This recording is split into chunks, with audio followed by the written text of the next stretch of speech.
Hey! Today I'm going to talk about fabric in the Incan Empire. The Incan Empire was in Peru in the 1400s to mid-1500s.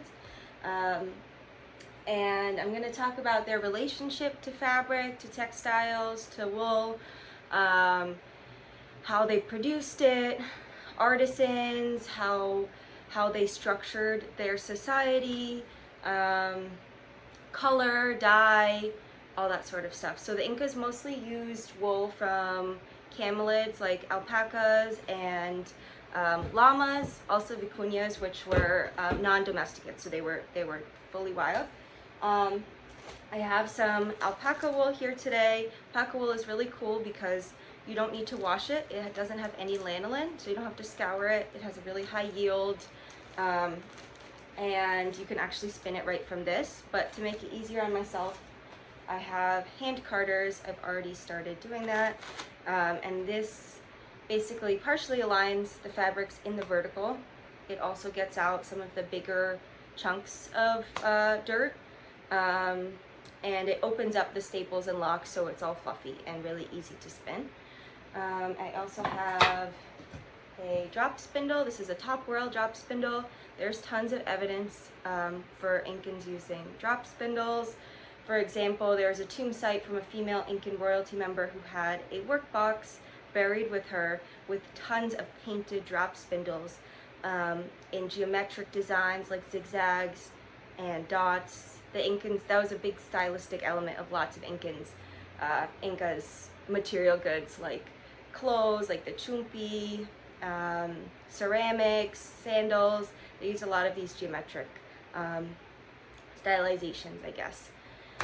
The Incas also spun cotton. There was also lots of baskets which contained drop spindles like that and cotton cones, which would just allow the cotton to easily be drafted to the drop spindle, and like a steady flow of cotton fiber to the drop spindle. There is a exhibit in the Museo del Arco which explains drop spindles and how they were used, and explains this thing called a perudo, which was, I think, the whirl, as we call it nowadays, which is like a counterweight, which helps the drop spindle turn, and the turns are what makes the yarn, the fiber, strong. They also said that while spinning, spinners used to use talcum powder on their hands to just help it go along. So the Incas were a colonizing civilization. The crafts were often made by periphery groups, and they were of high quality and mass-produced if they were going to be given to the Incas. The Incas would sometimes, I just have gathered some, I'm going to start doing that. The Incas would sometimes put skilled artisans to work in various settings, and they had resettlement programs where they would move communities up to 100 households to different areas so that they could all work on a singular task. This was often usually like done with the environmental factors in mind, what places were better for different things and resources. For example, like a community could be assigned one task like making sandals or collecting dye stuffs or spinning yarn or pottery or rope. The groups assigned to gathering dye materials were called tulpa camayo, and they had a knowledge of plants both for their medicinal properties and also for their dyeing properties. Usually children, specifically young girls, were assigned to gathering the natural materials and flowers for dyeing, and they were called pauapala. And oftentimes young boys would collect feathers and other natural materials, but not for dyeing. So conquered groups could be used to prepare textiles for lots of things. For ceremonies, for royalty, gods, celebrations of life, funerals. Textiles played a huge role in tons of Incan ceremonies and just facets of life. Something interesting, if I'm moving into Incan colonization and how they use these periphery groups, something interesting to note is that the density of the amounts found of spindle whorls doubled during Inca rule time. So that shows that they increased, I guess, how much they were spinning fiber into yarn. And this also shows that there's some form of taxation going on. The Incas didn't like the idea of receiving material tribute. They wanted to view themselves as the giver because they viewed the receiving role as submissive to the giver. For example, when they went to their periphery groups, they wouldn't accept food from the wives of Incan nobles and the wives of Incan lords. So when they went to different lands, they came in contact with the different lords, they wouldn't accept their food. Instead, they viewed themselves as the giver, the host, the benevolent Inca is kind of how their mindset was. In spite of this, they had a census which kept track of households, allotting each one land, herds, resources, and in turn, these tributary communities would take care of the lands and give a percentage of their returns to the Inca. So they were so intensely managed, they had annual redistributions of natural resources to keep household holdings small enough so that they weren't self-sufficient and depended on the Inca's gifts. The Inca labor tribute system was known as mita, which defined what and how much each group and each locality gave to the state. Something just kind of like an interesting story of how avoidant they were of the word taxation. They would rewrite their reality to reframe taxation as reciprocity. For example, when they received fish from a fisherman in Lake Titicaca, they claimed that they owned the fish in that lake and they allowed the fishermen to fish there if they gave them a small percentage of their catch. So instead of being taxation, it is now a reciprocity. So talking about color and styles, tapestry tunics were standardized with set designs that you could put on them, kind of like people wearing their own style of clothing and wanting to personalize their look. Different types of cloths were also used for different people, like warriors, Sapa Inca, soldiers, and certain colors were also worn for specific ceremonies. For example, white garments were worn during the Festival of the Sun. And a Spanish chronicler named Betanzos noted that an ear-piercing ceremony in the 1500s, this was where a man would gain the status of a warrior over like 5 days. Over those days, black wool was spun into yarn and woven into a tunic.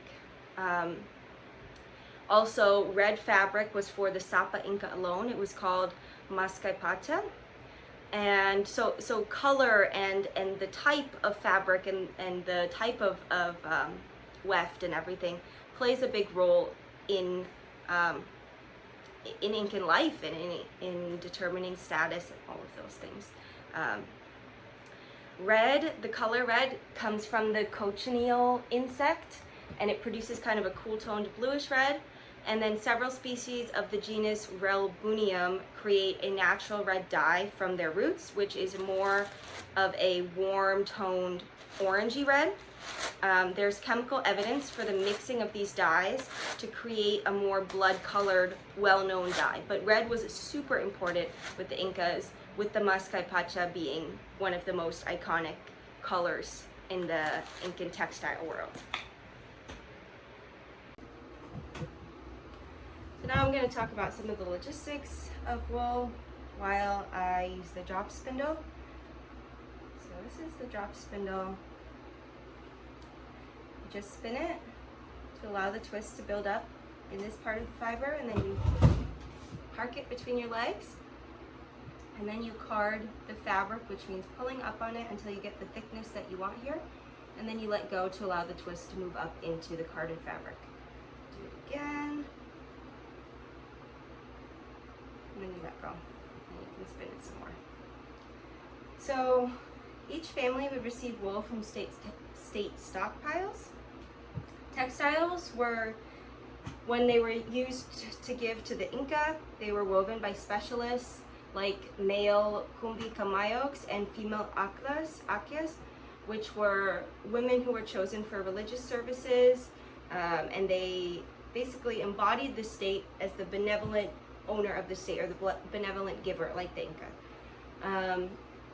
They also were in charge of brewing chicha, and they spun yarn and wove textiles.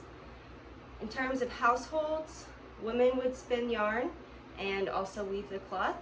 They would on average produce about 1 shirt a year in yield, which is understandable because this process takes so long just to produce the cloth, and then just to produce the yarn, and then you have to weave with that, so to produce cloth. The Incas valued textiles a lot. They were a part of so many celebrations. They were a part of almost every major sacrifice, so oftentimes llamas were sacrificed alongside textiles because they were both of high value to them. Fine clothing played a role in many celebrations, like the passage into manhood was always accompanied by gifts of clothing from relatives. And the child naming ceremony was also, textiles played a big role in that as well. Weaving and producing yarn was a huge production. Raw materials came from state farms or state herds or gathered resources like the vicuña, which are wild, so that's a resource, not a farm. And even the wives of lords wove fine cloth, and they had to send it to the Incas. So almost nobody was exempt from this job here. So the Incas had a really distinct understanding of things and materiality. For example, when they did stonework, they worked with the landscape, and they viewed the landscape as a society parallel to the one which is being inhabited by humans. So in shaping and smoothing the stone, they were civilizing that world, that alternate society parallel to the one that we are in. Much of their architecture melded natural features with built human stonework. And they also believed that natural materiality held vitality of its own. So it held an essence of being alive, which in our modern American world, we completely are of a different understanding of materiality than that. So this vitality that objects hold could have even rivaled that of humanity's. They also believed that objects were not made from materials, but consisted of materials. So instead of being a transformation to a new thing, the original product, the base foundation of that is still held as important. It is still like seen as that base material. For example, when we look at this, we've now created some strong yarn. It's actually really strong. But this is not a new product. It is yarn. It is still wool that's just been spun. And we put a lot of twists in it, which make it really strong. So if it's thin yarn, you need more twists, and if it's thicker yarn, you need less twists. So with the drop spindle, once you create a kind of a good amount, then you just roll it back on, and then you keep going.